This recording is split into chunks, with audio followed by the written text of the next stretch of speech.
Bihar public service commission के द्वारा CDPO mains examination 2022 9 नवंबर 2022 को लिया गया है। इस वीडियो में हम लोग सोशियोलॉजी का जो ऑप्शनल पेपर है उसका क्वेश्चन पेपर देखेंगे। टोटल मार्क्स जो होते हैं वो 300 मार्क्स के होते हैं और समय 3 घंटे मिलते हैं। टोटल 6 क्वेश्चंस अटेम्प्ट करने होते हैं। क्वेश्चन पेपर 2 सेक्शन में बटा होता है। ऑलरेडी हम लोग आप इस अनुदेश को पढ़ सकते हैं। हम लोग देखते हैं सेक्शन 1। सेक्शन 1 से हमें 3 क्वेश्चन अटेम्प्ट करने हैं। टोटल गिवन जो है वो 6 क्वेश्चंस गिवन है, जिसमें से कि 3 क्वेश्चन अटेम्प्ट करने हैं। क्वेश्चन नंबर फर्स्ट है, discuss the postulates of scientific methods, critically evaluate the dilemma of objectivity and subjectivity in research in social sciences। वैज्ञानिक पद्धति के आधारों की चर्चा कीजिए। समाज विज्ञान के शोध में वस्तु परकता और विषय परकता के मध्य द्वंद्व का आलोचनात्मक मूल्यांकन कीजिए। Question number 2, Emil Durkheim had urged that function of division of labor in society is that of promotion of social solidarity।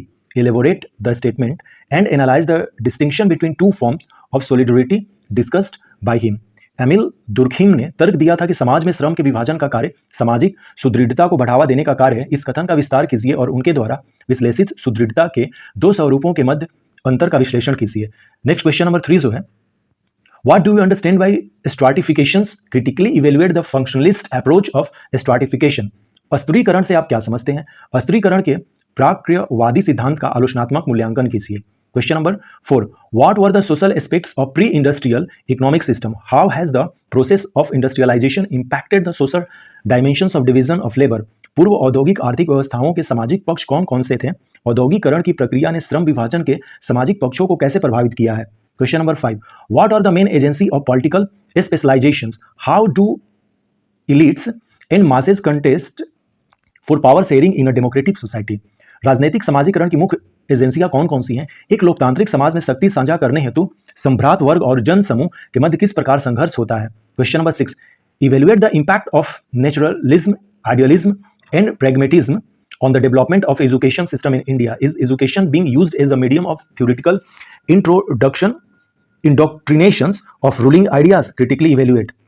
Bharat की शैक्षणिक व्यवस्था के विकास पर प्राकृतिकवाद, आदर्शवाद एवं पांडित्यवाद के प्रभाव का मूल्यांकन कीजिए। क्या शिक्षा को शासकीय विचारों के सैद्धांतिक मतारोपण के माध्यम के रूप में इस्तेमाल किया जा रहा है? आलोचनात्मक मूल्यांकन कीजिए। नेक्स्ट क्वेश्चन नंबर जो 7 है वो सेक्शन 2 से है। यहाँ पर भी 6 क्वेश्चन दिए हुए हैं, जिसमें से कि 3 क्वेश्चन अटेम्प्ट करने हैं। हर एक क्वेश्चन जो है 50 मार्क्स के होते हैं। Question number 7, discuss the prospectus and problems of higher education in Bihar. What are the causes of educational backwardness in Bihar? Bihar में उच्च शिक्षा की संभावनाओं एवं समस्याओं की चर्चा कीजिए। बिहार में शैक्षणिक पिछड़ेपन के क्या कारण है? Question number 8, highlight the emerging trends of caste class nexus in rural India. ग्रामीण भारत में जाति वर्ग गठजोड़ के उभरते रुझानों को प्रकाशित कीजिए। Question number 9, what do you understand by rural urban continuum? How would the development of urban areas impact the Indian society? ग्रामीण नगरीय सांतत्य से आप क्या समझते हैं? नगरीय क्षेत्रों का विकास भारतीय समाज को कैसे प्रभावित करेगा? Next question number 10, what were the major components of land reform act? Analyse the social consequences of land reforms. भू सुधार अर्थात कि भूमि सुधार जो अधिनियम के मुख्य घटक क्या थे? भू सुधारों के सामाजिक परिणामों का विश्लेषण कीजिए। Question number 11, critically evaluate the problems associated with youth unrest.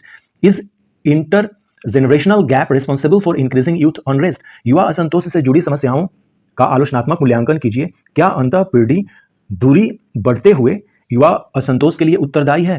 Question number 12, describe the demographic dimensions and geographical distributions of major religious categories. Critically evaluate the impact of inter religious interactions on Indian society. प्रमुख धार्मिक श्रेणियों के जनसांख्यिकी पक्षों और भौगोलिक वितरण का वर्णन कीजिए। भारतीय समाज पर अंतर्धार्मिक अंतः क्रियाओं के प्रभाव का आलोचनात्मक मूल्यांकन कीजिए। तो यह सीडीपीओ 2022 मेंस का सोशियोलॉजी का क्वेश्चन पेपर है, ऑप्शनल का। So thanks and take care.